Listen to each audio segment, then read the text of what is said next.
நம்ம பிரதீப் ரங்கநாதனோட ஆக்டிங்கில் அஸ்வந்த் மாரிமுத்து டைரக்ட் பண்ண டிராகன் அப்படிங்கிற படம் இருக்குன்னு சொல்லிட்டு ஷார்ட்டாக பார்த்துடலாம். ஒன்லைன் என்னன்னு பார்த்தா, ஸ்கூல் டேஸில் ஒரு டாப்பராக இருக்கக்கூடிய ஒரு பையன் என்னுடைய லவ் ஒரு பொண்ணுகிட்ட போய் ப்ரொப்போஸ் பண்ண, அந்த பொண்ணு இந்த மாதிரி டாப்பர் பழமான பையன் எனக்கு பிடிக்காது, ரவுடிசம் பண்ணிட்டு கெத்தா திரியிற பையன் தான் எனக்கு பிடிக்கும்னு சொல்லிருச்சு. நம்ம ஸ்கூல் லைஃப்ல தாண்டா இப்படி இருந்துட்டோம், காலேஜ்லேயாச்சும் நம்ம மாஸ் காமிக்கணும் அப்படின்னு சொல்லிட்டு இருக்கிற பிரதீப் காலேஜ் டைமில் செமையான ரவுடிசம் பண்ணிட்டு கிளாஸை பங்க் அடிச்சுக்கிட்டு வெளியே சுற்றிக்கிட்டு திரிகிறாரு. இதில் ஒரு 48 ஹரியர் வேறு வச்சிருக்காரு.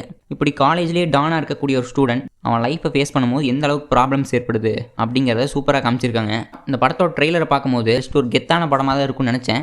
பட் இதில் அஸ்வந்த் மாரிமுத்து திணிச்ச அந்த ஒரு கருத்து ரொம்பவே சூப்பராக இருந்தது. காலேஜ் லைஃப்பில் நம்மளோட ஸ்டடீஸ் எந்த அளவுக்கு ஒரு இம்பார்ட்டண்ட்டாக இருக்குது, சக்ஸஸ்னால் வாழ்க்கையில் என்ன அப்படிங்கிறத தெளிவாக அந்த படத்தில் சொல்லியிருக்காங்க. ரொம்பவே நல்லாயிருக்கு.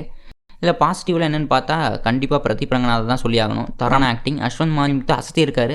இன்டர்மிஷனில் ஒரு பெரிய ட்விஸ்ட்டை வச்சு முடிக்கிறாங்க. செகண்ட் ஹாஃப் அதுக்கேற்ற மாதிரியே ஒரு ரேசியான ஸ்க்ரீன் பிளே, ஒரு மஜாவான காமெடியெலாம் கொடுத்து சூப்பராக டெலிவரி பண்ணியிருக்காங்க. ஹீரோயின்ஸை பொறுத்த வரைக்கும் கிளாமருக்காக மட்டும் வைக்காம சூப்பராக அந்த கதைக்கு எந்த அளவுக்கு தேவைப்படுறாங்களோ அதை சூப்பராக யூஸ் பண்ணியிருக்காங்க. விஜய் சித்து அண்ட் ஹர்ஷத் கானை வந்து சூப்பராக யூஸ் பண்ணியிருக்காங்க. நிறைய இடத்துல அவங்களோட கவுண்டர்ஸ் வந்து நல்லா ஒர்க் அவுட் ஆயிருக்கு. லியோன் ஜேம்ஸை பற்றி சொல்லவே தேவையில்லை. அவரோட பிஜிஎம்ஸ் அண்ட் சாங்ஸ் இந்த ஒரு படத்தை ரொம்ப எலவேட் பண்ணி சூப்பராக கொண்டு போயிருக்கு. சினிமாட்டோகிராஃபி அண்ட் விஷுவல்ஸை பொறுத்த வரைக்கும் நல்லா பண்ணியிருக்காங்க. ஒரு சில கேமரா ஆங்கிள்ஸ் எல்லாமே நல்லா இருந்தது. ஸோ டோட்டலாக இந்த ஒரு படம் காலேஜ் ஸ்டூடெண்ட்ஸ் மஸ்ட் ஒரு டைம் வாட்ச் பண்ணலாம். படம் ஃபுல்லாகவே வந்து ஜாலி அண்ட் என்டர்டைன்மெண்ட்டாகவே போகுது. சூப்பராக அமைஞ்சிருக்கு. ஸோ டோட்டலாக இந்த ஒரு படம் செமையாக என்ஜாய் பண்ணக்கூடிய ஒரு நம்ம பிரதீப் ரங்கநாதன் இதுக்கப்புறம் அடிக்கடி ஸ்க்ரீனில் பார்க்கணுங்கிறதா என்னோட ஆசை. பிரதீப் ரங்கநாதன் உங்களுக்கு எந்த அளவுக்கு பிடிச்சிருக்குங்கிறத கமெண்ட் செக்ஷனில் சொல்லிட்டு போங்க. தேங்க்ஸ் வாட்சிங் திஸ் வீடியோ. Bye guys. நல்ல பையனாக இருந்தால் பொண்ணுங்களுக்கெல்லாம் பிடிக்கும்னு சொன்னாங்கல்ல, அதெல்லாம் பச்சை பொய் இல்லை.